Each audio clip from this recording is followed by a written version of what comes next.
Bismillah ar-Rahman ar-Rahim. Alhamdulillah. Wassalatu wassalamu ala Rasulillahi wa ala alihi wa sahbihi wa man wala. Welcome to Community Update number 23. And we have some news today. Some sad news, I would say. So let's begin with our dua before we get to that, I guess you could say, somber news. بسم الله الرحمن الرحيم أعوذ بكلمات الله التامات من شر ما خلق أعوذ بكلمات الله التامات من شر ما خلق أعوذ بكلمات الله التامات من شر ما خلق بسم الله الذي لا يضر مع اسمه شيء في الأرض ولا في السماء وهو السميع العليم بسم الله الذي لا يضر مع اسمه شيء في الأرض ولا في السماء وهو السميع العليم بسم الله الذي لا يضر مع اسمه شيء في الأرض ولا في السماء وهو السميع العليم تحصنت بذي العزة واعتصمت برب الملكوت وتوكلت على الحي الذي لا يموت اللهم اصرف عنا الوباء بلطفك يا لطيف إنك على كل شيء قدير تحصنت بذي العزة واعتصمت برب الملكوت وتوكلت على الحي الذي لا يموت اللهم اصرف عنا الوباء بلطفك يا لطيف إنك على كل شيء قدير تحصنت بذي العزة واعتصمت برب الملكوت وتوكلت على الحي الذي لا يموت اللهم اصرف عنا الوباء بلطفك يا لطيف إنك على كل شيء قدير وصلى الله على سيدنا محمد وعلى آله وصحبه وسلم والحمد لله رب العالمين. All right, today what I'd like to lead with and begin with is a message that I think a lot of people have received today, and maybe some of you haven't. But we have a beloved brother who's part of our community. He's part of the New Jersey community. He's been part of the greater Muslim community, and people involved in da'wah and in universities and Islamic conferences for probably maybe 25 years now. He comes from an ISNA family, so one of his father was one of the early founders, maybe, of ISNA, and he lived in Indiana on that campus. He's been a chaplain. He was chaplain at Yale when I was in New Jersey. I moved up to New Jersey. He came down to Princeton. And so he's now the chaplain of Princeton. His name is Imam Sultan. Everyone in New Jersey knows him for sure. If you're not from the area, then Imam Sultan is a very beloved. I've never seen anyone actually say anything bad about him. One of the attributes that he carries is al-lutf. He's definitely very latif. He's extremely polite. Okay, he's actually puts people to shame of how polite he is and nice he is. And he's been basically working his whole life in the field of da'wah, between conferences, between university settings, and various other things. Well, he released a message today on medium.com, and he says that I pray that this note finds you and your loved ones healthy and at peace. Okay. He says, I write to you today as your chaplain and as a brother much in need of your prayers. Earlier this week, after many tests, my family and I were given the news that I have a rare and aggressive cancer, namely in the bile duct. He has the cancer in the bile duct. The prognosis is not good, and we ask Allah for ease. I'm sorry to be the bearer of heavy news, but I wanted to share this with you because I know that you as a community, we strive to be there for each other during times of joy and times of grief. And I believe in the power of dua, asking you to include me and my family in your dua for healing and peace. And he says, very important, this most important line, I'm in a state of peace and complete contentment with the divine decree. As a Muslim who believes in the sacredness of life, and as a family man who loves so deeply, I want to fight with every ounce of strength that Allah gives me to try to beat the odds. The outcome, however, I leave in Allah's generous hands. Okay, that's, I think, very important for people to see how a Muslim reacts to a situation like this when someone receives news of cancer and has this understanding that we have to fight to live, but you also have to be accepting that Allah Ta'ala is the most wise. And whatever outcome comes, you accept it. So again, we are fighters, but we in a win-win. We're fighters, but we're in a win-win. All right. As the Prophet ﷺ said about battle, he said about battle that either you defeat the enemy or you're taken as martyrs. You're winning either way. So this is an extremely important lesson for people to take and understand that it's a win-win, and that's where Muslims are. He says here, my Lord has been extremely kind and fair to me in life. Right? Another important attitude. Now, there was once a story of Arthur Ashe. Very important story. Now, Arthur Ashe is not a Muslim, but he says something extremely wise. And he had one of the worst accidents that could possibly happen. Namely that the disease of AIDS, which has killed far more people than any other disease in our lifetime, was accidentally injected into him through a blood transfusion that had AIDS in the blood that was injected into him. Okay, so he ends up with a life-ending disease because of an accident. Well, Arthur Ashe once said, "Don't you ever ask why this happened to you?" So Arthur Ashe responded, and he said, and he's one of the great tennis players. If you don't know who Arthur Ashe is, he's one of the best tennis players ever. Of course, he died, but he is one of the best tennis players ever. And he said, the number of people who make it to professional tennis, the odds are like 1 to 50,000. And the odds of people who make it from professional tennis to one of the great tournaments, they have these big, certain names to these tournaments that they have, is also like 1 to 50,000. Most professionals never even make the tournament, right? Usually they pick like the top 64 or something. Then he said, and the chances of winning one of these tournaments is also astronomically small. And I won.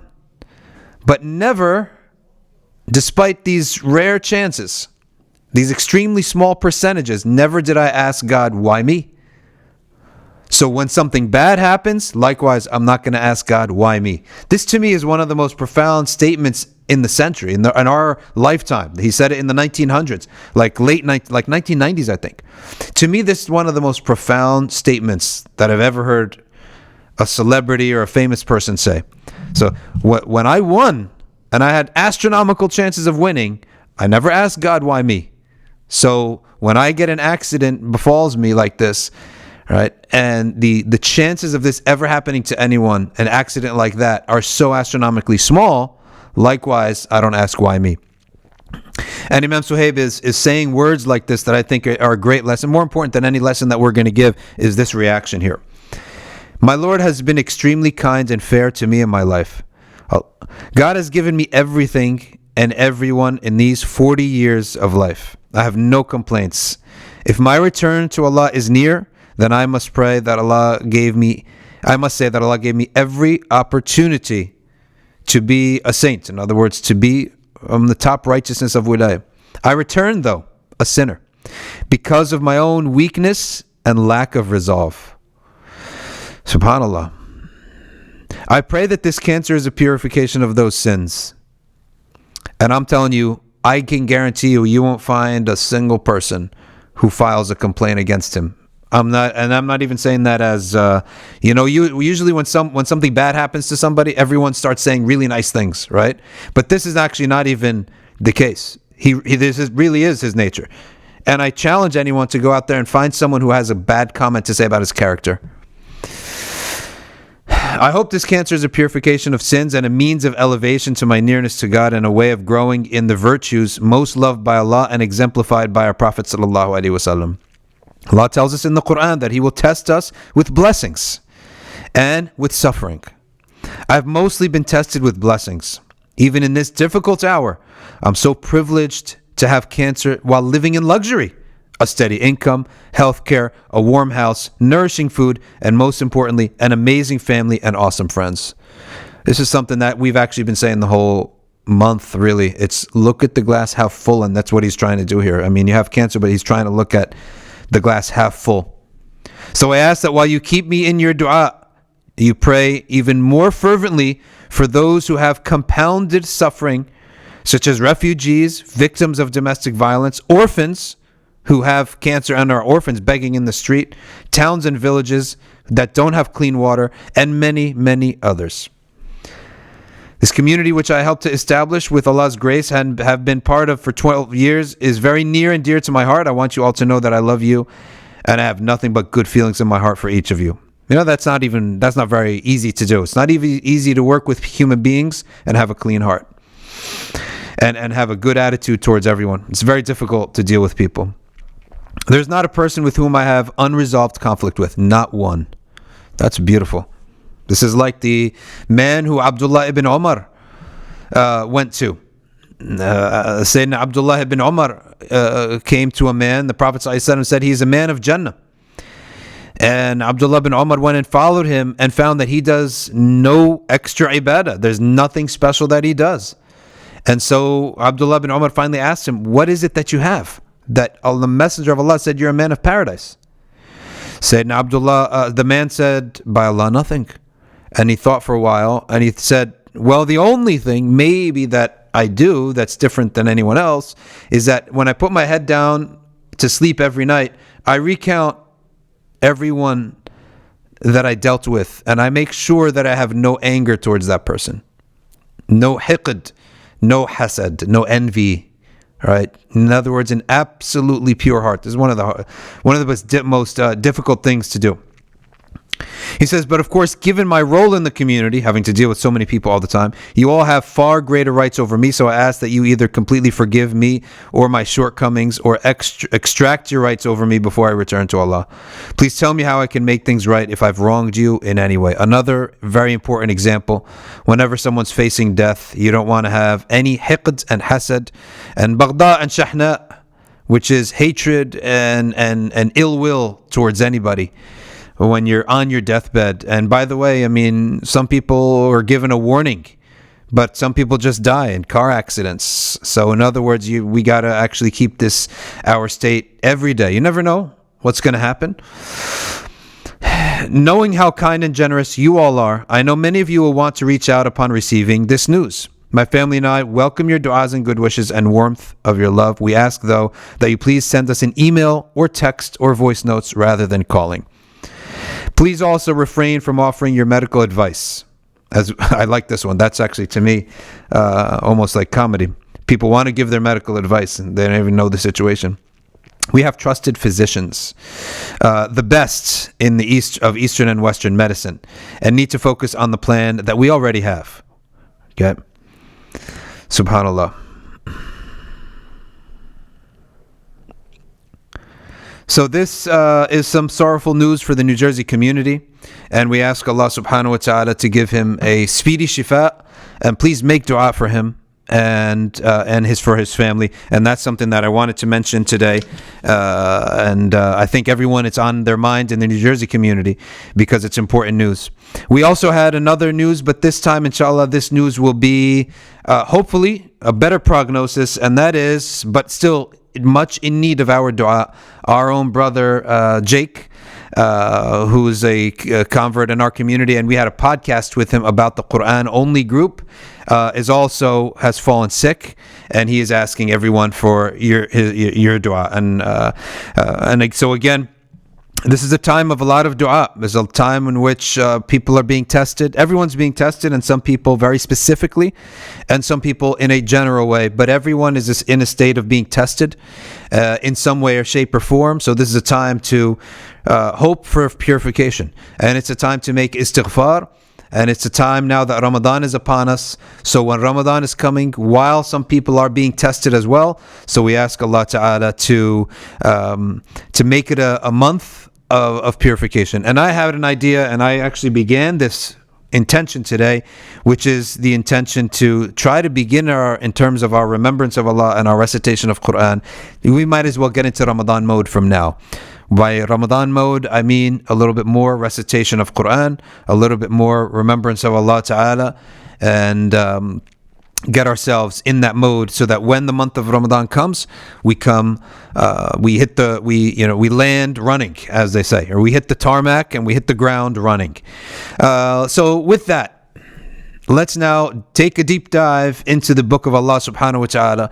So from lessons that come from continuing where we were in Bani Israel's time, we went from Sayyidina Dawood to Sayyidina Luqman, and now we're going to look at the son of the great King David, who is the Prophet Sulayman, as everyone knows. Sayyidina Sulayman, the great son of David, and he was basically filled with wisdom. The unique feature of Sayyidina Sulayman was not his power to fight, because he didn't need to fight. Sayyidina Dawood had quelled all the enemies. He had crushed everybody that there was. And so we now look at the story of Sayyidina Sulayman alayhi salam from the Quran. Okay. وَوَرِثَ سُلَيْمَانُ دَاوُودَ. Sayyidina Sulayman has inherited his father Dawood. He's a Nabi like his father Dawood. وَقَالَ يَا أَيُّهَا النَّاسِ. And he said, O people, عُلِّمْنَا مَنْطِقَ الطَّيْرِ. عُلِّمْنَا مَنْطِقَ الطَّيْرِ. So it's not just sounds that we hear. When birds speak, it's not just sounds that we are hearing. It's not just noises that they're making. They're not just, as some people may think, they just want food. They're just afraid. No, in fact, he calls it mantiq at-tayr. That means there is a purpose. There is a logic behind it. This kalam is not just meaningless. Okay. عُلِّمْنَا مَنْطِقَ الطَّيْرِ وَأُوتِينَا مِنْ كُلِّ شَيْءٍ.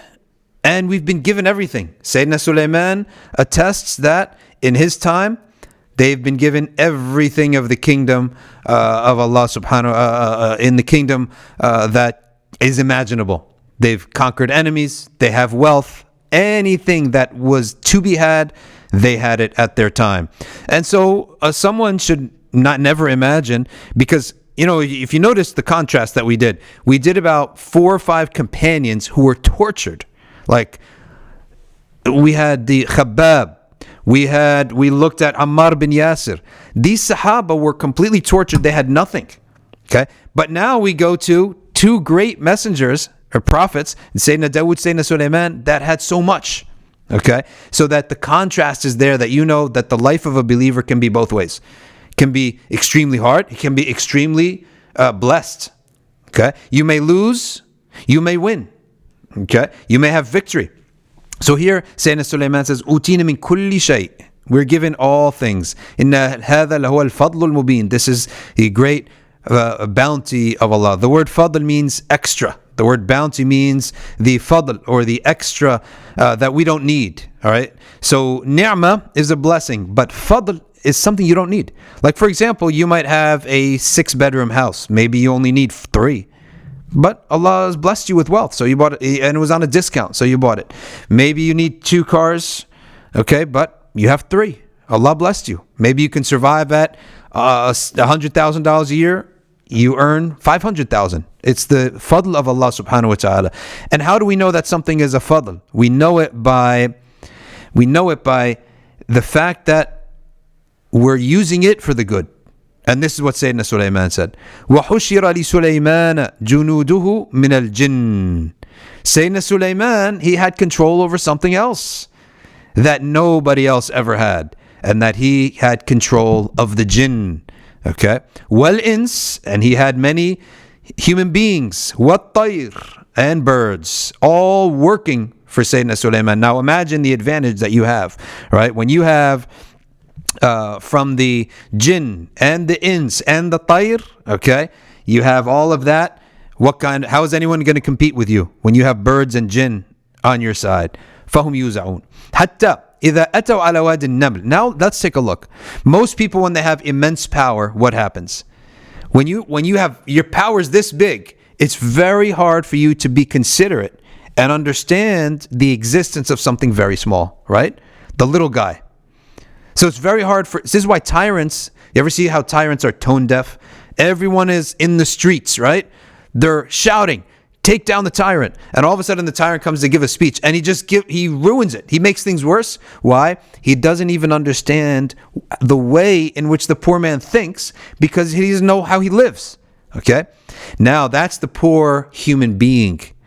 Okay, and that's just a tyrant who has one little country, and that's it. But this is Sayyidina Sulayman, who's conquered the east and the west, and now he comes upon not a human being, and naml, ants. He comes upon ants. حتى إذا أتوا على واد النمل, a valley that was filled with ants. قالت نملة, one ant said, يا أيها النمل ادخلوا مساكنكم لا يحطمنكم سليمان وجنوده وهم لا يشعرون. Oh ants, enter your homes, flee, go underground, so that you are not crushed by Sulayman and his army, while they don't mean it. So look at the ant here is actually having husn al-dhan. There are two things that you have to know here. The ant knows who's walking. This is very interesting, because if this is the case, then they can testify for us or against us. The ant says it's Sulayman and his army. So it knows that these aren't just feet walking. This isn't just a human being walking, but it knows that it's Sulayman walking. And it knows that it's his army walking. So from where did this ilm come from?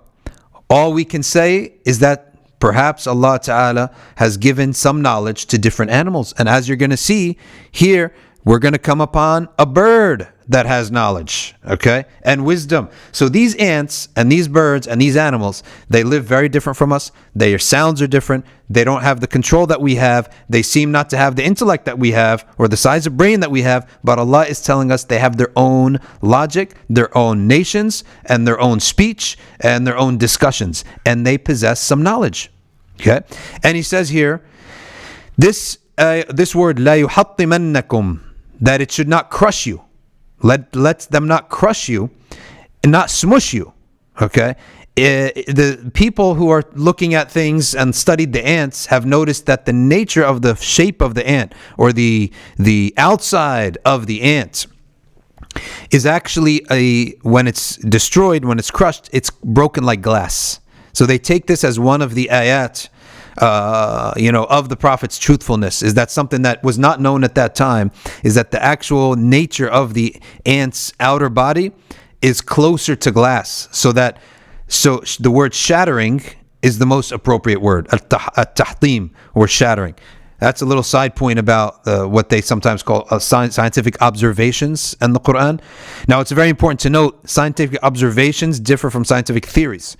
Scientific theories, you should never try to go and find that in the Quran, because the theory could change. But an observation that's demonstrable in front of you will never contradict the Quran.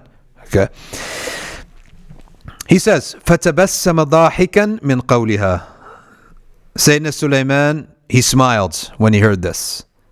He smiled out of sympathy and also happy that this ants had a good opinion of him, that they'd only crush you because they don't know. They don't see you. That's the only reason they would crush you. وقال ربي أوزعني أن أشكر نعمتك التي أنعمت علي وعلى والدي وأن أعمل صالحا ترضاه وأدخلني برحمتك في عبادك الصالحين. And so, by Sulayman being given the capacity now to understand this language and to hear this, he gives a long dua, which is an extremely, not really long dua, but it's a very important dua that many kids memorize. Rabbi awzi'ni an ashkura ni'matak. Oh Allah, strengthen me, inspire me to give shukr to your blessing. Sayyidina Imam al-Ghazali, rahimahullah, in his Ihya Ulum al-Din, he says, the greatest blessing is contentment and shukr ala ni'mah. SubhanAllah, that's what we said yesterday, shukr. It comes again, shukr. Okay, it's actually maybe the theme of this whole corona situation, is to give shukr. Okay, to give gratitude to all what we didn't even realize we're missing, right? Ash-shukr. He says that's the greatest dhikr that a person can finally conclude with, is ash-shukr. He says, however, once you do conclude to give gratitude, you have to give gratitude for being inspired and guided to give gratitude. Right? For realizing the blessing of gratitude, you have to give gratitude for that, right? And so it's a never-ending state of gratitude. So shukr is one of the states that never ends, the state of gratitude. And this is actually amongst atheists, people who don't believe in any creator or any God or anything, this is actually one of the biggest problems, because they want to have gratitude, they feel it, so they wake up and it's such a beautiful day and you're healthy and you just ate and drank and now you're walking and you're breathing and you just feel like giving shukr, but you don't know who to give thanks to. If you don't have a God, if you don't believe in anything, they don't know who to give thanks to. So they're stuck and they have to create things. And so there are movements called mindfulness or thankfulness, and they try to talk you into it. There's only really one way to satisfy this urge and this need to give shukr, which is to direct it to a living creator that you know created you and gave you everything that you have. Anything else will not work. So he says, oh Allah, inspire me to give shukr, right, for your blessing, which you blessed upon me and my father, right? And What is the actual meaning of shukr? It's not just to say alhamdulillah, it's now to act upon our knowledge. Okay? It's now to act upon this knowledge. So he says, التي أنعمت علي وعلى والدي وأن أعمل صالحا ترضاه, that I can do a good deed that you are pleased with. Okay? وأدخلني برحمتك في عبادك الصالحين, and enter me by your mercy into your righteous servants. في عبادك الصالحين. This is very important, and Imam Shafi'i talks about this, that rather than saying, when we make a dua, we don't necessarily say, oh Allah, make me a salih. Rather, the right phrase is, make me amongst the salihin. Right? Make me one of them. Shafi'i himself says about himself, I'm not one of the righteous, but I love them and I hope to be amongst them. Right? أحب الصالحين ولست منهم. I love the salihin and I hope to be amongst them. So one of our dua should be, may Allah make us amongst them. Why? Because shaitan, his own illness and his disease of his heart was that he wanted to be the only most righteous person. When Allah told him that there's Sayyidina Adam, okay, and he's going to be more righteous, he got upset. Okay, so his love of taqwa and love of himself was really for himself, not of Allah Ta'ala. It wasn't true. So it was for Allah Subhanahu Wa Ta'ala. It wasn't sincere and purely for Allah's sake. So we should also, when we want something, don't want it in order to be better than anyone else. Okay, to be superior than anyone else. So our dua should be like his dua. May Allah makes me amongst them. May Allah make me with the group of people who are of that character or that quality. Okay. وَأَدْخِلْنِي بِرَحْمَتِكَ فِي عِبَادِكَ الصَّالِحِينَ. Now, next story of Sulayman and his interaction with the creation, which is the birds this time. He inherited from his father an interaction with the birds. وَتَفَقَّدَ الطَّيْرِ. And this bird is called, the specific bird is the hoopoe. And the hoopoe is a bird that you never really see this name except in connection with Surah An-Naml, this chapter of the Quran, and Sulayman, because it's actually a rare bird. And the bird is beautiful. It's an orange, white, and black bird that has a very longer beak than usual, and also has a type of crown on its head. So it's a very pretty bird. You can look it up. Don't look it up now, so I don't want you to be distracted. But don't look it up now. And it's a very unique orange, white, and black, beautiful bird. And this bird was a little type of used to do reconnaissance. You know, reconnaissance is like go around checking out the kingdom for Sayyidina Sulayman and come give a report, because birds used to go out, used to spy, not spy because it's public, looking in the public space, look and make sure what's happening in the kingdom and come back. Now, anyone, does this sound familiar to anybody? The authors of one Hollywood script took this story, which is it's in the Bible too. So they have this story from the Jewish and Christian sources. And they put this concept in Hollywood, in The Lion King. In The Lion King, gives the morning report, all right, to Mufasa. The morning report comes from the bird, right? I can't remember what kind of bird it is, but it's like a bird that, flies around. So that idea, whoever the author was, probably got that idea from the story, the biblical story of Solomon, Sayyidina Sulayman. So the hoopoe goes around and gets news, and it's supposed to show up every day for a meeting. So Sayyidina Sulayman said, وَتَفَقَّدَ الطَّيْرِ. He's looking around, can't find the bird. قَالَ مَا لِيَ لَا أَرَى الْهُدْهُدْ. Where is the hudhud? Where's my hoopoe? Okay. Where's the hood? I can't see it. أَمْ كَانَ مِنَ الْغَائِبِينَ. Is he absent? You can be absent for a lot of things. When you have meetings with the king every morning, you can't be absent. All right, you can't be absent from the king. Is he absent? Does he dare to be absent? All right. He says, لَأَذْبَحَنَّهُ عَذَابًا شَدِيدًا. Okay. لَأُعَذِّبَنَّهُ. Sorry. I will torture him. Okay. عَذَابًا شَدِيدًا أَوْ لَأَذْبَحَنَّهُ. Okay. If he's not attending my meetings, if he's leaving on purpose and skipping my meeting on purpose, and he's the king here, he's going to be either tortured or slaughtered. So there's a difference between torturing someone and slaughtering something. Okay, there's a big difference between torture and slaughter. Slaughter is quick, and I can't say it's 100% painless, but it's very quick. All right, but we don't. So we slaughter, but we don't torture. Or لا يأتيني بسلطان مبين. Or he better have some good news. Okay, so he had better have some important news in order for him to be absent. So what happens next? The hudhud comes shortly right after that word. And where did he come? And he sees everyone's stopping and pausing. Where did he say? فَمَكَثَ غَيْرَ بَعِيدٍ. So he came very close up to Sayyidina Sulayman. Which, what does that mean? That means he is not afraid of Sayyidina Sulayman because he knows Sayyidina Sulayman is just. He's fair. And that once he knows, and he's understanding, that he knows that I have serious news for you, he's not going to be angry. That the anger of Sayyidina Sulayman is never emotional. That it's just, it's always fair and he's understanding. So he says, the Quran here makes it clear, فَمَكَثَ غَيْرَ بَعِيدٍ. He came very close to Sayyidina Sulayman. فَقَالَ أَحَطُّ بِمَا لَمْ تُحِطْ بِهِ. I have seen something you've never seen before. All right? News that nobody here knows. وَجِئْتُكَ مِنْ سَبَإٍ بِنَبَإٍ يَقِينٍ. I've come to you from Sheba. Where is Sheba? It's the great kingdom of Ethiopia, of East Africa. Okay, East Africa used to be a great kingdom, and the Arabs always talk about East Africa. It's all over Al-Habasha. Okay, it's all over the Sirah. And Sheba, Saba, is also in the Quran. Okay, Saba is also in the Quran and has a surah, Surah Saba. So Saba, it was a great kingdom. Okay, now unlike many other kingdoms, all right, Saba had its ups and downs, and this is one of its ups. Okay, and he says, I've come to you with knowledge that is yaqeen. Yaqeen is certain knowledge, and certainty can come in different forms. If a trustworthy person tells you something, that's the first level of certainty. Like, I haven't seen it, but I trust this person. Okay, so this is the certainty of the ear. If you see it yourself, that's a higher level of certainty.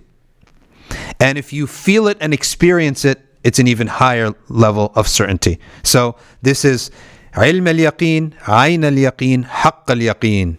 Okay, and so Imam al-Ghazali gives the example of hearing that there's a fire somewhere, seeing the fire yourself, and being touched by the fire. Okay, all different levels. So, what did he see? Inni wajadtu imra'atan tamlikuhum. I found a woman who is their king. In other words, she rules them. She's the queen. A woman who rules them. وَأُوتِيَتْ مِنْ كُلِّ شَيْءٍ. And she is extremely rich. She has everything. So it's like, Sulayman, we thought we have everything. She also has everything. Okay? وَلَهَا عَرْشٌ عَظِيمٌ. And she has an amazing throne. وَجَدْتُهَا وَقَوْمَهَا يَسْجُدُونَ لِلشَّمْسِ. Arsh is a throne, all right, and it also symbolizes power, great power. So this is a powerful kingdom. You haven't seen a kingdom like this before. However, there's a problem. وَجَدْتُهَا وَقَوْمَهَا يَسْجُدُونَ لِلشَّمْسِ. They're animists. They have taken nature as a god, and they prostrate to the sun. Min dunillah. Besides Allah. Not only that, their oracles, priests, or what have you, have this long justifications about why they worship the sun. So he says about this, وَزَيَّنَ لَهُمُ الشَّيْطَانُ أَعْمَالَهُمْ فَصَدَّهُمْ عَنِ السَّبِيلِ. Shaitan had made it look good to them. Shaitan never takes evil and makes it look bad. He has to make it look good. And if you want to look at something, look at how far people have to go to ornament something, okay? To make it look true to you. All right? So movements of falsehood, they have to work hard at marketing these movements of falsehood. Okay? Alcohol always have to be put in a very fancy bottle and change the name. All right? You always see people say, the Prophet ﷺ said there's going to come a time where people, they drink alcohol, but they call it different names. Okay? Everyone says, I'm thirsty, I need to drink some water. I want to drink some milk. I want to drink some juice. But nobody says, hey, let's go drink alcohol. No, they have to call it some other name. Okay? They always call, there's no nicknames for milk. Milk is milk. It's always been milk. Go back to the 1800s, it's called milk. Until today, we call it milk. Water is water. Water's always been water. Go back to time of Shakespeare. He calls it water. You don't need to rebrand water or milk. Why? It's an honest, true, healthy thing. There's nothing bad about it. So you don't have to change it. Okay? But alcohol, all different names. So many names that we don't even know them. As Muslim kids, we don't know these things. Right? I can't even tell you what is a vodka versus a liquor or hard liquor. I can't even tell you what these things are. Right? To me, it's all khamr. All right? So then you have some of it's made out of wheat. Okay, that I do know. Beer is made out of wheat or barley. Okay, and then you have out of grapes. Okay, and then you have champagne. So many different things, but ultimately they have to call it by something else besides alcohol. Right? They don't call it beer alcohol, champagne alcohol, wine alcohol. Why not? We call it apple juice, orange juice, pineapple juice. We're not afraid to say juice. Okay, ice water, sparkling water, distilled water. No one's afraid to say water. Chocolate milk, strawberry milk, Ruh Afza milk. No one's afraid to say milk. But you don't call it, wine alcohol, beer alcohol, vodka alcohol. They have to take the alcohol out of it. Right? So the truth never has to hide, never has to cave in, never has to change itself. So he says here that Shaitan has made this worship of the sun beautiful for them. It looks beautiful. Doesn't mean it's true. All right, a lot of things out there look beautiful, doesn't mean it's true. فَصَدَّهُمْ عَنِ السَّبِيلِ فَهُمْ لَا يَهْتَدُونَ. He has turned them away. And this bird apparently has so much knowledge and insight that he's telling Sayyidina Sulayman they're locked into this system of thinking. They're locked into it. They're never going to come back. Like when you meet certain atheists, you talk to him for 2 minutes, you realize he's never coming back. Or, of course, everything is in Allah's hands. But he is so locked up into his kufr. There's no point in talking to him. All right. ألا يسجدوا لله الذي يخرج الخبأ في السماوات والأرض ويعلم ما تخفون وما تعلنون. And he's lamenting now. The bird is lamenting. He said, would they not just prostrate to Allah subhanahu wa ta'ala? Right? Who brings the hidden out of the heavens and the earth and knows everything that is unseen. Okay? And he knows what people hide. Allahu la ilaha illa huwa rabbul arshil azim. This is the sajda. Okay, this is a point of sajda in the Quran, and we're sitting here on chairs, and if you don't have wudu, you don't need to make a sajda, and we're not reciting either, we're studying, so you don't have to make the sajda here. In this case, if we were reciting, then we would make the sajda if we were reciting it and had wudu. So he says, Allah la ilaha illa huwa rabbul arshil azim. Now if she has a great throne, well, Allah's arsh is greater than that even. قال سننظر أصدقت أم كنت من الكاذبين. So Sayyidina Sulayman, this is big news. Are you telling me after all this time there's a massive kingdom that we never heard about? Right? In the old world that used to happen. You could live 40 years of your life thinking that there's a kingdom to the north, south, east, and west, and you've never known that to the northwest is another kingdom. You could live that's in the olden days, that's what used to be. So you're coming now, you're telling me there's an entire kingdom we never heard about. Imagine someone comes to you and said, by the way, there's a 51st state. It'd be like, what? So likewise, here, there's a new kingdom. So he says, we're going to see. قال سننظر أصدقت. Are you truthful? أم كنت من الكاذبين. Or are you a liar? اذهب بكتابي هذا فألقه إليهم ثم تول عنهم فانظر ماذا يرجعون. Okay, take this letter of mine. Now I need to cut to abbreviate the story. He sends her a letter. He goes puts it in his beak, flies over, and gives her the letter. And this is not so abnormal. It's not only maybe 100 years ago, people used to use pigeons and train pigeons to fly to certain locations and have letters, not in their beak, but in their claws, tied to their claws, and people would take the letter and read it, and that's how. It's not something far off. So this is what he did. He took that. قالت, she said. Now look at this. She's a sun worshipper, right? She's a sun worshipper now. You don't know what her future is. Her future may be very good. Okay, maybe not. You have to see. But Allah subhanahu wa ta'ala, when the truth is spoken, He brings it forth. All right, regardless of who it's from. She says, قالت يا أيها الملأ. She gathers her people. So what did she do? She gathers the noble people. She takes shura, right? She doesn't just make a decision like a dictator. She takes shura. يا أيها الملأ إني ألقي إلي كتاب كريم. I received a wonderful letter, the beautiful letter. Okay? إِنَّهُ مِن Sulayman. It's from Sulayman. وَإِنَّهُ بِسْمِ اللَّهِ الرَّحْمَنِ الرَّحِيمِ. And it is in the name of Allah, the merciful, the compassionate. And according, okay? أَلَّا تَعْلُوا عَلَيَّ وَأْتُونِي مُسْلِمِينَ. He says, do not be arrogant with me and submit to me. So basically, he's basically saying, submit to me. I'm your king now. Okay? I'm your king. That's what Sayyidina Sulayman is saying. So she's nervous now, right? It's like a threat.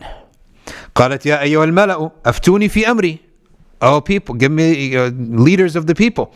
Give me a fatwa here. Give me an answer. ما كنت قاطعة أمرا حتى تشهدون. Allah, and I remember hearing this from one of the mufassirin, that Allah loved these words so much He put them in the Quran. She says, ما كنت قاطعة أمرا حتى تشهدون. She's the queen. She's saying, I'm not going to make a decision until you testify. Okay. Previously we said the way of rule in Islam is that there's an Amir, there's a Shura. The Amir takes Shura, but then ultimately makes his own decision. All right, he must take a Shura first. That's obligatory, but he's not obligated to listen to them. He makes his own decision after that. So she says here, you all tell me your opinion. قالوا نحن أولو قوة وأولو بأس شديد والأمر إليك فانظري ماذا تأمرين. They said, we're the military. We're strong. We focus on weapons. We learn how to use weapons. نحن أولو قوة وأولو بأس شديد. And we can fight, but the decision to fight is for you. So this is what her generals said. Her generals also said an excellent statement. Instead of saying, in most dictatorships, the general takes over the country because he has the bigger gun. Like Robert Mugabe was a general, military general, who took over Zimbabwe. All right? And then the US came in and said, you should have elections.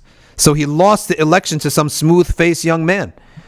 And after he lost the election, he announced, I'm not going anywhere. All right? How could a pencil, a check mark on a piece of paper defeat a gun? I have a gun. All right? I'm not leaving. And he never left. So that's a sign of a backward nation.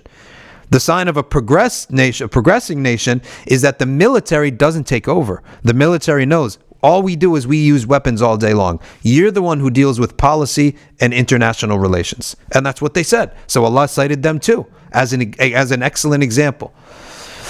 قالت إن الملوك إذا دخلوا قرية أفسدوها وجعلوا عزة أهلها أذلة وكذلك يفعلون. Another excellent piece of wisdom. She says, if the kings come into your country, they're going to ruin everything. They're going to take the high-class people and put them at the bottom. Take the low-class people, put them at the top. Okay? So, I'm going to try to deal with this peacefully. I don't want a war.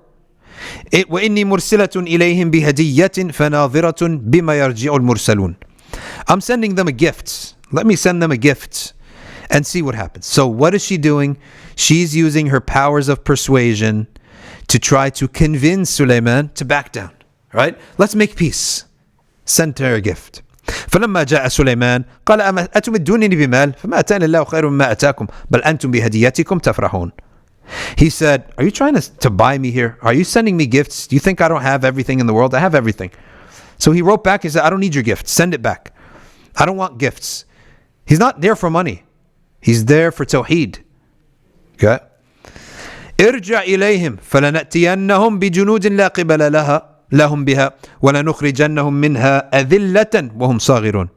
He said, go back, send these gifts back, tell them, you submit to me, or else I am bringing a military that there is no end to the army. Right? There's no end to the army. They're gonna march to you. There's no end. Okay? And you will be humbled. Okay? Why? Does he want money? He doesn't want money. He wants Allah to be worshipped, not the sun. قال يا أيها الملأ أيكم يأتيني بعرشها قبل أن يأتوني مسلمين. He says, he knows now that she's gonna come. Okay? And he says to his companions, from the humans and the jinn, he says, who can bring her throne? This is one of the most unique ayats of the Quran. قال عفريت من الجن, a little jinn, not even a big jinn, a little jinn. Okay, عفريت. In many countries they call little kids running around عفريت. Okay, it's the little blue jinn. Okay, عفريت من الجن أنا آتيك به. I'll bring it قبل أن تقوم من مقامك. He said, I'll bring you the throne. I'll bring you her throne before this gathering is over. وَإِنِّي عَلَيْهِ لَقَوِيٌّ أَمِينٌ. I can do this. All right? The jinn can travel so fast and can carry something and bring it back so quickly. Another person spoke up, and the hadith tells us that his name is Asif ibn Balqiyah, and he is the Sahabi of Sayyidina Sulayman. And he says, قال الذي عنده علم من الكتاب. Okay, قال الذي عنده علم من الكتاب. The one who says, who has knowledge of the book. What book? التوراة والزبور. He has special knowledge of the Torah and the Zabur. And أنا آتيك به قبل أن يرتد إليك طرفك. I can bring it far faster than you blink your own eyes. Okay, or that you pull in your own garment. It can be interpreted in both ways. At-tarf being the eyelid, or the thobe, your garment. Pull your garment in. And so he did. Asif ibn Balqiyah, he uttered some words of dhikrullah and was able to reproduce the throne right in front of him. فَلَمَّا رَآهُ مُسْتَقِرًّا عِنْدَ.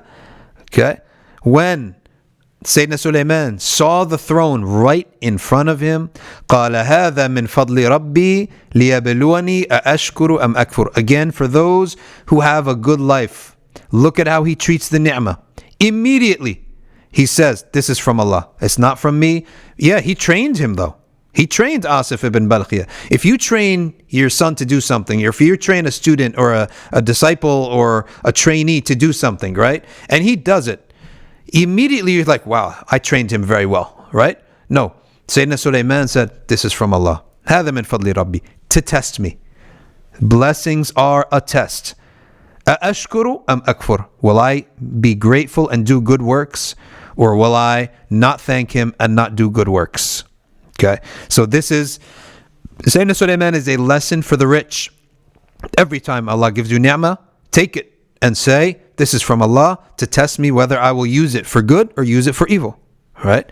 وَمَنْ شَكَرَ فَإِنَّمَا يَشْكُرُ لِنَفْسِهِ. Just like Sayyidina Luqman said, right? Now, they have the same teacher, Sayyidina Dawood, right? We said Dawood was the teacher of Luqman. Dawood was the teacher of Sulayman. So this was a word of Sayyidina Dawood. فَمَنْ يَشْكُرُ فَإِنَّمَا يَشْكُرُ لِنَفْسِهِ. When you're grateful to Allah, you're benefiting yourself. You're not benefiting Allah, you're benefiting yourself. The same words came from the mouth of Sayyidina Sulayman that came from the mouth of Sayyidina Luqman, and who they have as the same teacher, Sayyidina Dawood alayhi salam. Alright? And who taught Dawood the concept of shukr is Allah subhanahu wa ta'ala, because he says, اعملوا آل داود شكرا. Allah says to Dawood, act, O family of Dawood, act with gratitude. In other words, spread goodness in the earth with all the blessings that I gave you. وَمَنْ كَفَرَ فَإِنَّ رَبِّي غَنِيٌّ كَرِيمٌ. And whoever rejects, then Allah doesn't need him. Now, we have to, as we said, he then قَالَ نَكِّرُوا لَهَا عَرْشَهَا. Cover it up. نَنْظُرْ أَتَهْتَدِي أَمْ تَكُونَ مِنَ الَّذِينَ لَا يَهْتَدُونَ. And she came and he gave her da'wah. فَلَمَّا جَاءَتْ قِيلَ أَهَكَذَا عَرْشُكِ. He gave her da'wah, right, to see whether or not she would just accept the message. And then he showed her his miracle. So he didn't show her the miracle first. First, he gave her the da'wah. And he invited her to tawheed. And when he saw that she's open, then he concluded, he finalized the da'wah by showing her his miracle. Okay? And what was that miracle? He says, look at this throne. Is it yours? Okay? قالت كأنه هو. It's as if it's exactly it. All right? وأوتينا العلم من قبلها وكنا مسلمين. All right? وصدها ما كانت تعبد من دون الله. And Sayyidina Sulayman was able to convince her to not worship the sun any longer and to come into the tawheed of La ilaha illallah. إنها كانت من قوم كافرين. All right? However, her people, okay, were still disbelieving people. Okay? And so she says, إني ظلمت نفسي وأسلمت مع سليمان لله رب العالمين. So she, by herself, became a believer.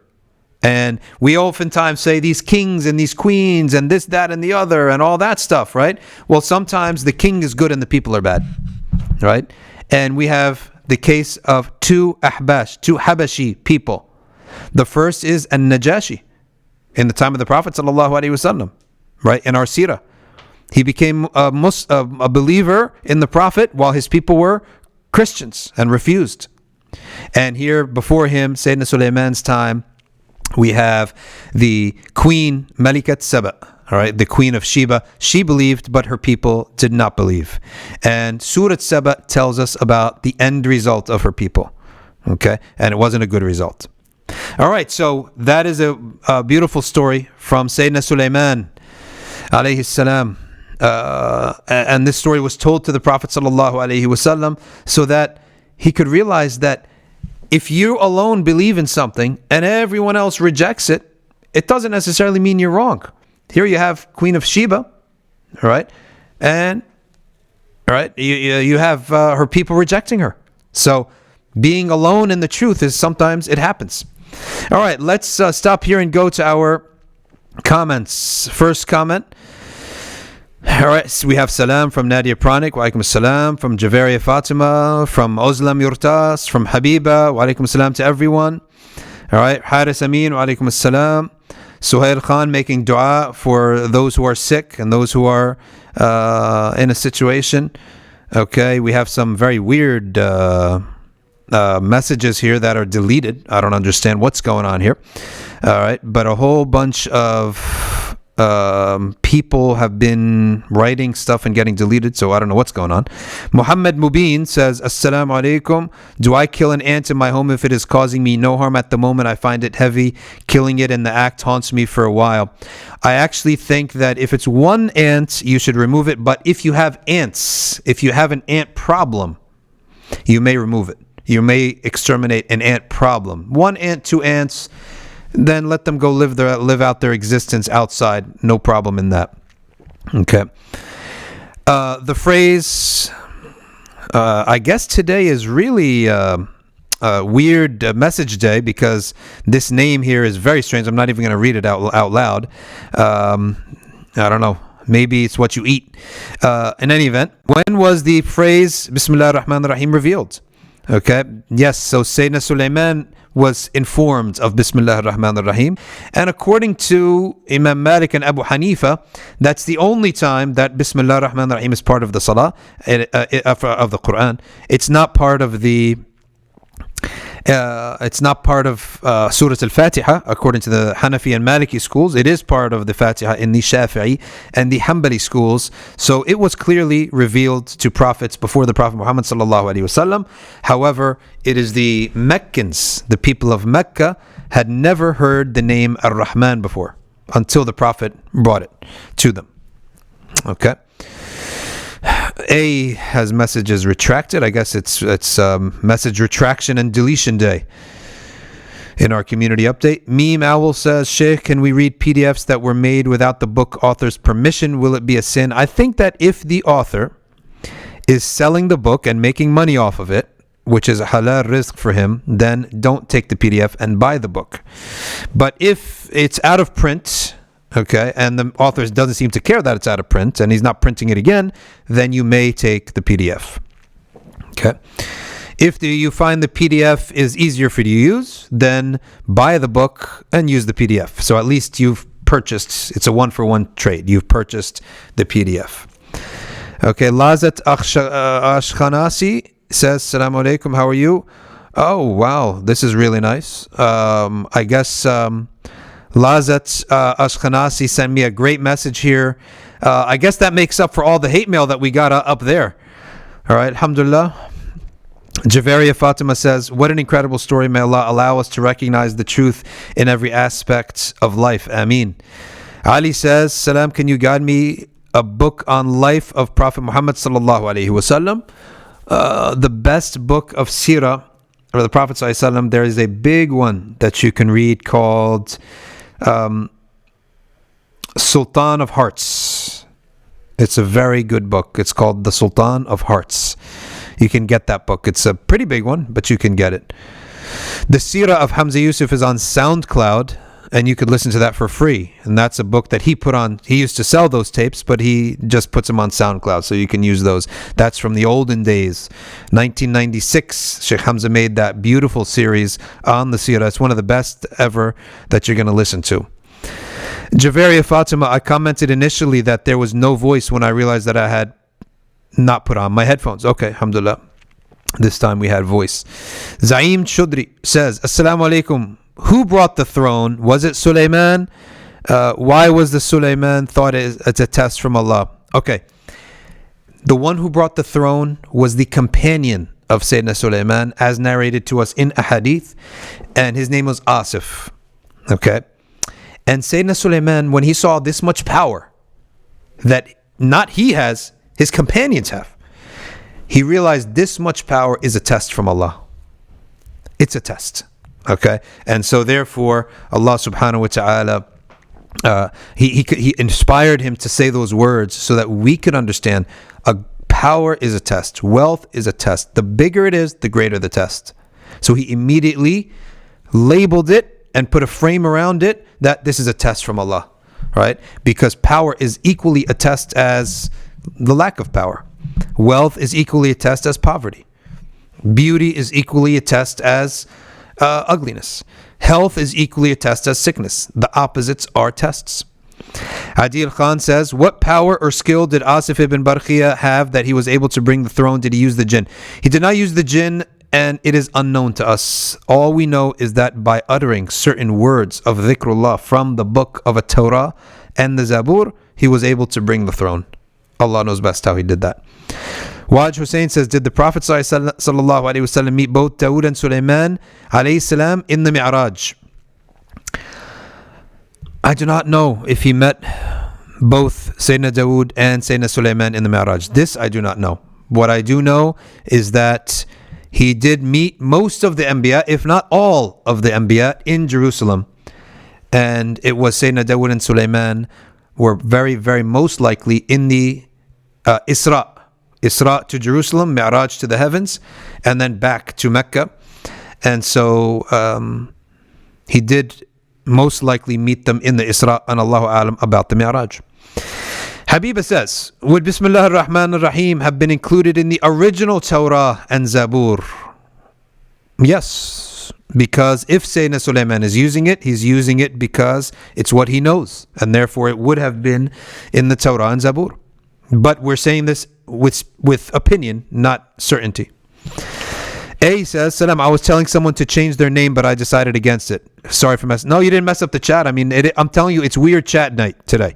Today is weird chat night. Someone did hasad on our chat. We got all sorts of weird stuff going on in the chat. However, alhamdulillah, we do have some nice messages from people like Lazat, Al-Izza, or, so we do have some nice messages. And listen, whoever wants to send me a hate message, you're fighting with the wrong person. I'm going to win that fight. You know that I'm going to win that fight.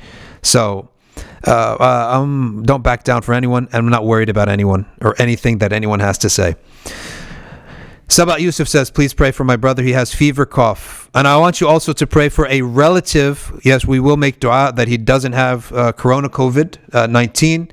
And Al-Hajj Shiliwala, whom we all know, he has a relative in America that has contracted and tested positive for coronavirus. So may Allah subhanahu wa ta'ala give her a speedy shifa. It's a relative of his, so a blood relative.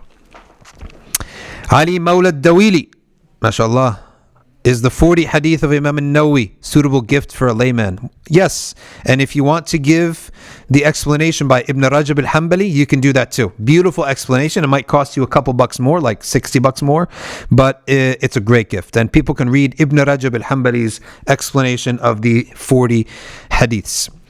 Uzlam Yurta says, Sheikh, I'm listening from Texas. MashaAllah, your community updates became a lifeline in these days.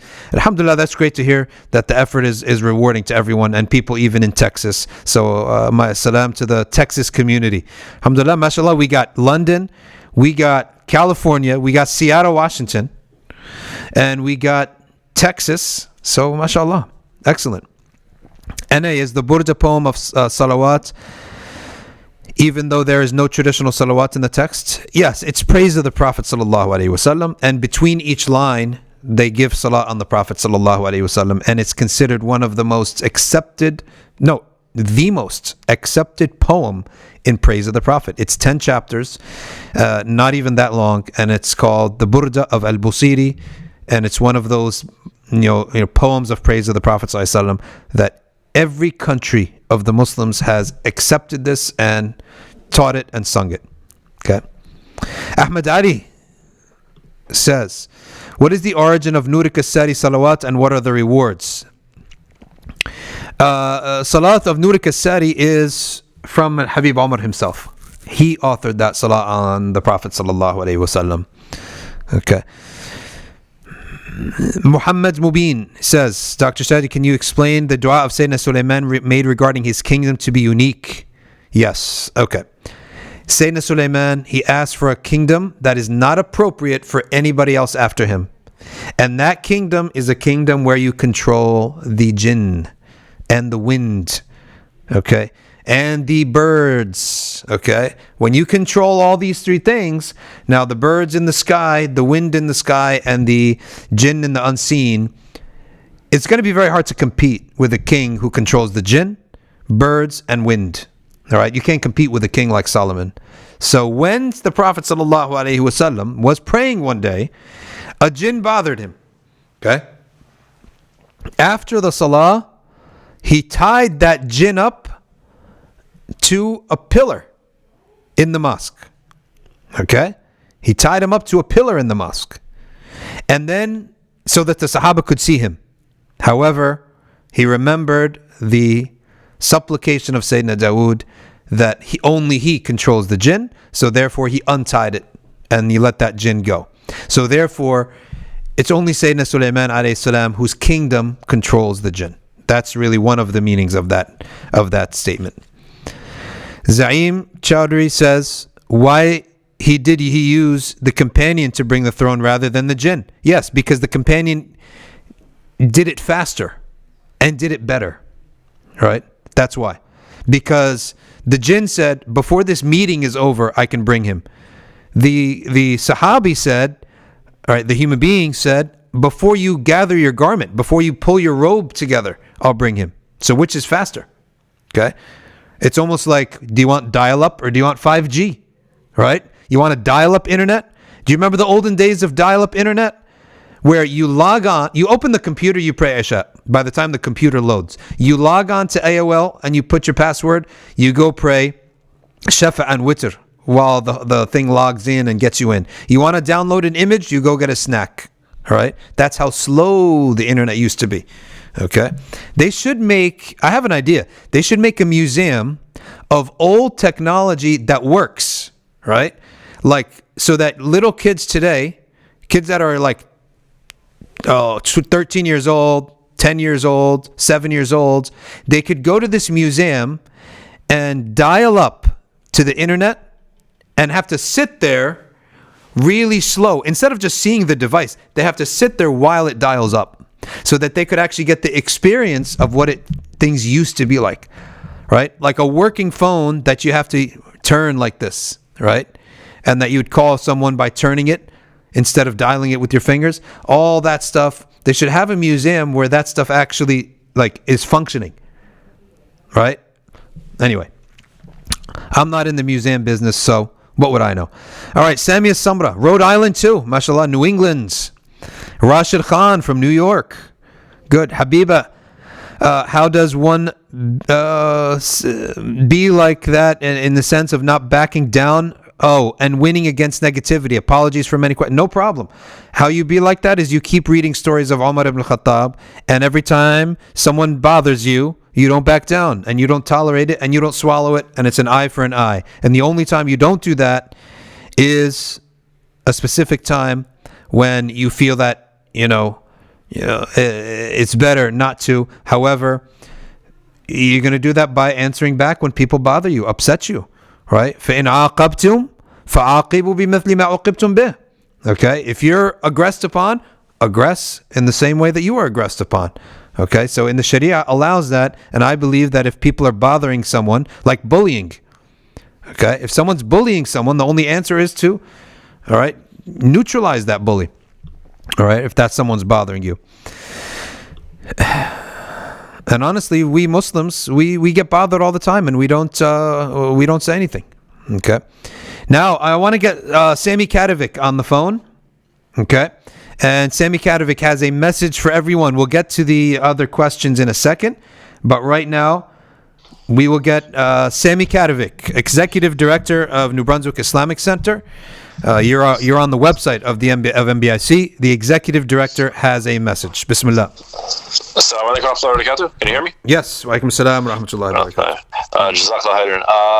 Yeah, I just wanted to update everybody regarding in terms of the Huda initiative and that we collected funds for yesterday. Alhamdulillah, we were able to deliver meals tonight to the Princeton Medical Center, and inshallah they wanted it in for the 2 shifts. So we did it today, and we're going to be doing Saturday, the second shipment for them. Inshallah ta'ala, next week, we will be doing the same with St. Peter's on 2 days next week in New Brunswick. And we're in talks now in terms of trying to coordinate with Robert Wood Johnson when they need the food for that. And so we thank everybody for participating and contributing to that. Alhamdulillah, we raised more than what we needed for the Princeton, and so we'll put that to St. Peter's, inshallah ta'ala, and we'll probably need some extra funds for Robert Wood, but once we confirm with them, we'll let everybody know. Second thing is I just wanted to let everybody know that inshallah ta'ala we are going to be trying to facilitate Ramadan assistance for those elderly or those in need in our community for iftars. So we are in the process of collecting people. If you know people, we do have the link in that available that went out today in the emails and on Facebook and that. People to register. They do need either iftar meals. We'll be trying to provide as many as we can throughout the month, as well as the Ramadan care packages of basic needs and necessities that they will need to prepare food for their families during the month of Ramadan. So for the care packages, we do have we are collecting this Saturday between 9 a.m. and 12 p.m., just the 3 hours in the morning at MBIC. There is a specific list that we're looking for. It's in the email, not just anything in the pantry, but specific list of items that we are looking for. If you have those items, or if you're going to purchase and going to the store, pick up some extra items, inshallah ta'ala, drop them at MBIC in the morning on the tables outside. You just leave them there. And then we'll have some volunteers who will come and take them, and so we can start collecting the items we need for the care packages for that. And we, inshallah ta'ala, we know everybody will be generous for this. The third thing, inshallah ta'ala, that we had also sent about is we do have the dates that we're really selling. You can get them as well if you don't have dates for the month of Ramadan. And you also have an option when you're buying the dates also to purchase a box of dates for people who are in need as well. We will get them those boxes as well. So take advantage of that other opportunity as well. If you don't know what I'm talking about, you're probably not on our email list.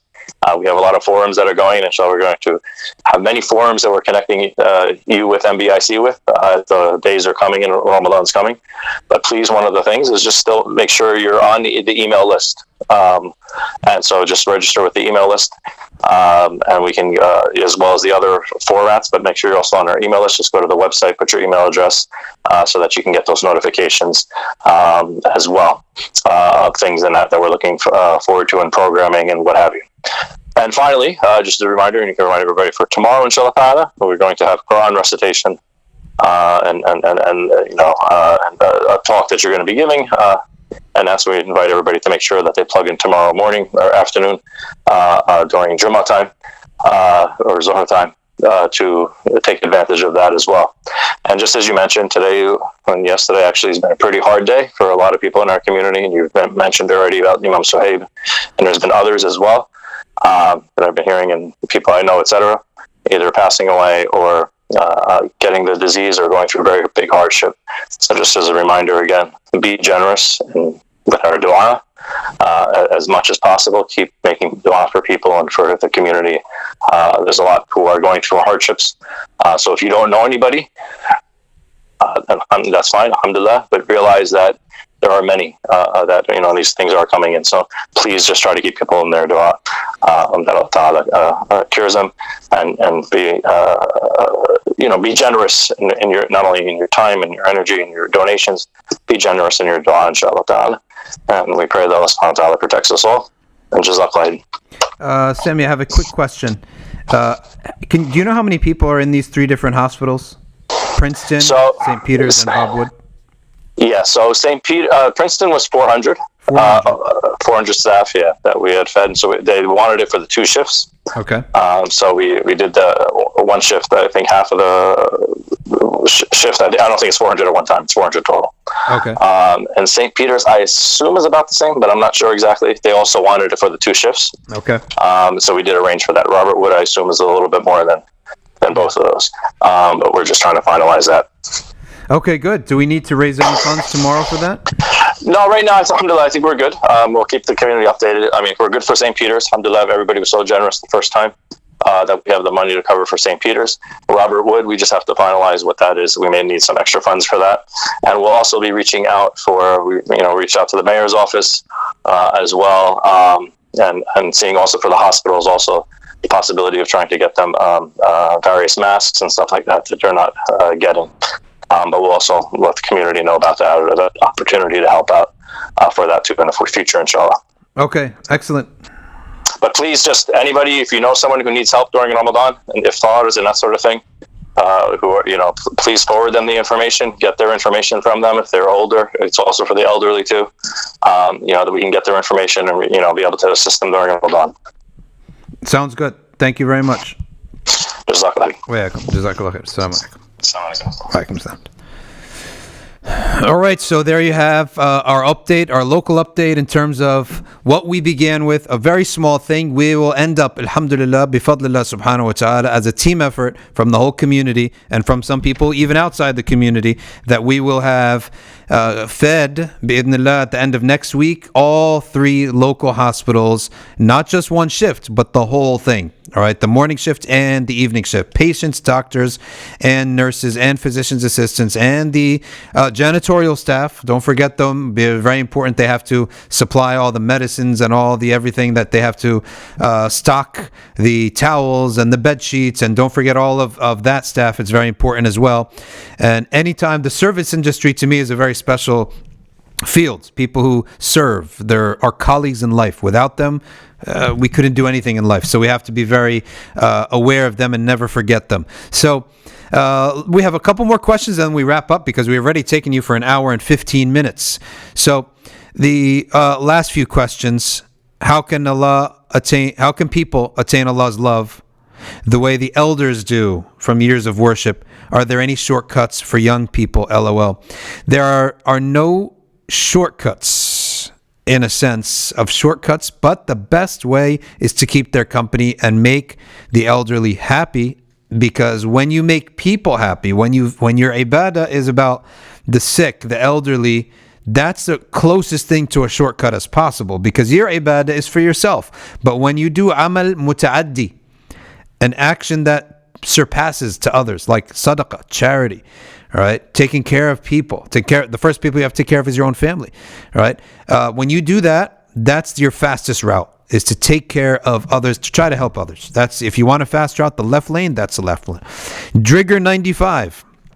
Assalamu alaikum. Since we are in quarantine, we have a lot of time to catch up on many things. If we have the time to improve one thing related to the deen, what would that be? It would be tajweed. Try to learn tajweed. All right, and try to learn tajweed, and there are many sources on the internet. You can learn tajweed and try to catch up with that if you don't know tajweed. Maybe hifth of Quran is something great, and that's Ramadan is coming. Maybe just recitation of Quran is coming. Ozlam Yurta says, referring to Sayyidina Sulayman today, there are raqis who use khuddam, which is Muslim jinns. Yes, I've heard that before, and but I don't know anything about it. It's beyond my pay grade, so anything I say about it, I'm not going to say anything, because I really don't know much about it. But I do hear, and it's not far from Jersey City and Brooklyn and Queens, they have people who say that the Muslim jinn help remove the evil jinn. But that's the extent of my knowledge. May Allah protect our community through abundant salawats on your community's tongues and hearts. And that's a great way to close. Okay, two more, fine. What strategies, Drigger95 says, what strategies would you advise development of courage and composure during stressful times? The best thing is to know that you're correct, right? The best thing is to know that you're on the haqq. That's the best way, right?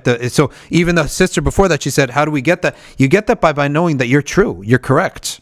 Okay, which I know exactly what the haters today, today's version, April 9th's haters, I know what they're whining about. Because there's a hadith that Ibn Kathir says is weak, their shayukh say it's fabricated. That's what the fight's all about. I said Ibn Kathir said it's weak, it didn't say it's fabricated. That's the whole fight is just about that. They must have time on their hands, that's all it is people with time on their hands. But when you know that you're correct, and you have proof, and you have evidence, why would you back down? Right? You have no reason to back down. Okay? And if it hurts you that people say things about you, don't worry. You won't feel it after a while. You'll become numb to it. In fact, you'll learn how to transform it into energy. Okay? Frazan, we had Quran lessons. Alhamdulillah, they were very good. I stopped reading Quran, she says, for 10 years because some people said I have mistakes. No, but inshallah, when we do the khatam through ArcView, then we will be, inshallah, correcting those mistakes and that people can read well and take the tajweed class in arcview.org. All right, with that, thank you all very much. And again, a humble reminder to everybody to remember all those who are sick in our community with dua. Okay, this is a time of dua. This is a time of thinking of others. All right, and with that, we'll close with and go to our dua before we go to Qari Zahid's Nat. أعوذ بكلمات الله التامات من شر ما خلق. أعوذ بكلمات الله التامات من شر ما خلق. أعوذ بكلمات الله التامات من شر ما خلق. بسم الله الذي لا يضر مع اسمه شيء في الأرض ولا في السماء وهو السميع العليم. بسم الله الذي لا يضر مع اسمه شيء في الأرض ولا في السماء وهو السميع العليم. بسم الله الذي لا يضر مع اسمه شيء في الأرض ولا في السماء وهو السميع العليم. تحصنت بذي العزة واعتصمت برب الملكوت وتوكلت على الحي الذي لا يموت. اللهم اصرف عنا الوباء بلطفك يا لطيف إنك على كل شيء قدير. تحصنت بذي العزة واعتصمت برب الملكوت وتوكلت على الحي الذي لا يموت. اللهم اصرف عنا الوباء بلطفك يا لطيف إنك على كل شيء قدير. تحصنت بذي العزة واعتصمت برب الملكوت وتوكلت على الحي الذي لا يموت. اللهم اصرف عنا الوباء بلطفك يا لطيف إنك على كل شيء قدير. وصلى الله على سيدنا محمد وعلى آله وصحبه وسلم. سبحان ربك رب العزة عما يصفون وسلام على المرسلين والحمد لله رب العالمين. اللهم صل على محمد وعلى آل محمد كما صليت على إبراهيم وعلى آل إبراهيم إنك حميد مجيد. اللهم بارك على محمد وعلى آل محمد كما باركت على إبراهيم وعلى آل إبراهيم إنك حميد مجيد. يا شفيع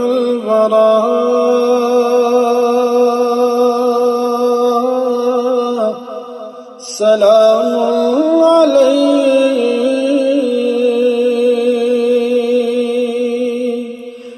يا نبي الهدى سلام عليك يا شفيع البراء سلام عليك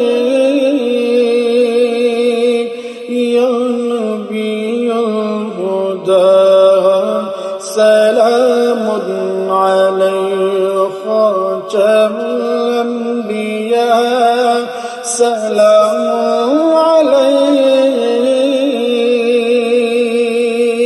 سيد الأصفياء سلام عليك. اشفعي يا حبيبي يوم الجزاء أنت شافعنا سلام عليك ليلة لا تسربي قالت الأنبياء مرحبا مرحبا سلام عليك يا شفيع الورى سلام عليك يا نبي الهدى سلام عليك إنك مقصدي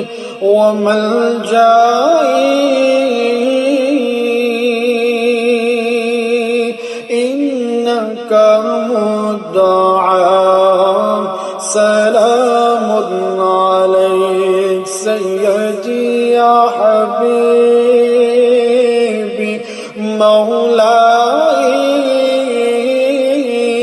مولاي كل النار فداء سلام عليك يا شفيع البراء سلام عليك